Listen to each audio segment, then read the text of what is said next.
السلام عليكم ورحمة الله وبركاته. صحبت قال جميل كستد الدنيا كجوجتا ما سلامنا فضلا هدي ay tahay markii kugu horeysan soo boqotay channelka subscribe inoo saarayso kale video-ga like gareeyo oo share gareeyo la wadaaga asxaabtada qaaligaas aad horaba iga barateen maanta waxaan inoo wadaa barnaamijkeeni aad horaba iga barateen ee todobaadkii social media kaasi oo aan ku soo bandhigaa ama ku qaada dhigama fikirkayga iyo aragtideedaba aan kaga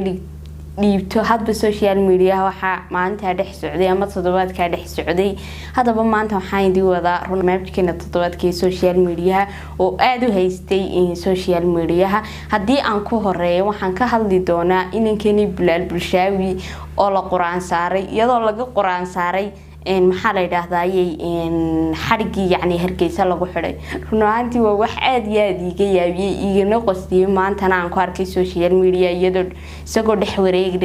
isagoo dhex wareegaya inankii oo la yiri waa la quraan saaray balaan idila yar kaftamee talo maxaa laga quraan saaray Hargeysa ma jiman ka sii raacay wallahi garan mayno balse laakiin waxaan aragnay isagoo la leeyahay waa la quraan saaray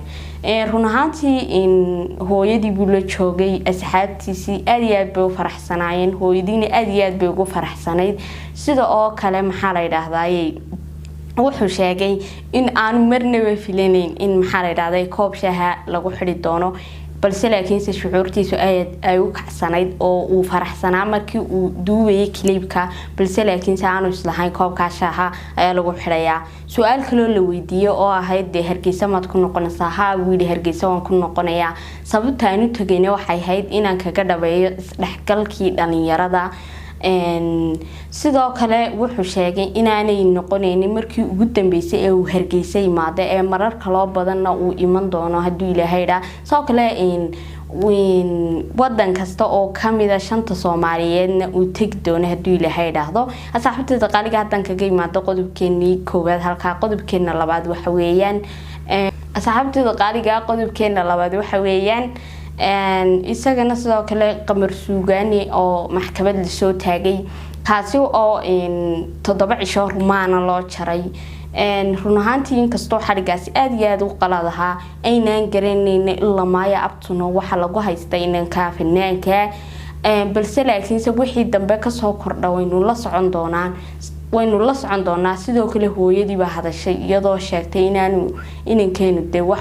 inankeedu wax qalad oo sameeyay aan jirin balse laakiin ay ku faraxsantay maadaama wadankiisii hooyo ku xidhan yahay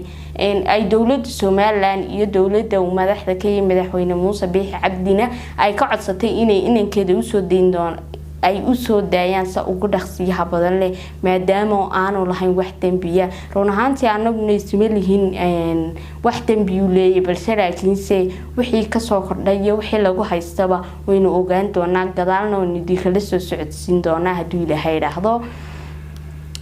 asxaabtada qaaliga hadii aynu u galno qodobka saddexaad kaasi oo ah rasmi rays oo runaantii soo qaaday hees waaliya oo hadal iyo huguntoon kareyn kaasi oo ay karbaashayso saygeedii hore ay kala tageen waa la sheegay ama la isla dhexmariyay ama social media han ku arkaynay la sheegay inay ku karbaashaysan ninkeeda kaasi oo ay kamid ahaayeen ereyadeedu astaghfirullah intaan ku jeclaa runaantii waa hees aad iyo aad iga yaabisay gantaalayo waxaan ku hubab aaninaba caadi ahayn ay adeegsanayso rasmi rays waana xogtida qaaliga barnaamijkeeni todobaadkii social media halkaas aan idin ku soo gabagabeyn doonaa maanta saddexda qodob baan rabay inaan kaga hadlo intaan ku kulmi doono barnaamij sidan oo kala ama mid ka xiiso badan waxaan idinkaga tagayaa assalaamu calaykum waraxmatullaahi wabarakaatuh.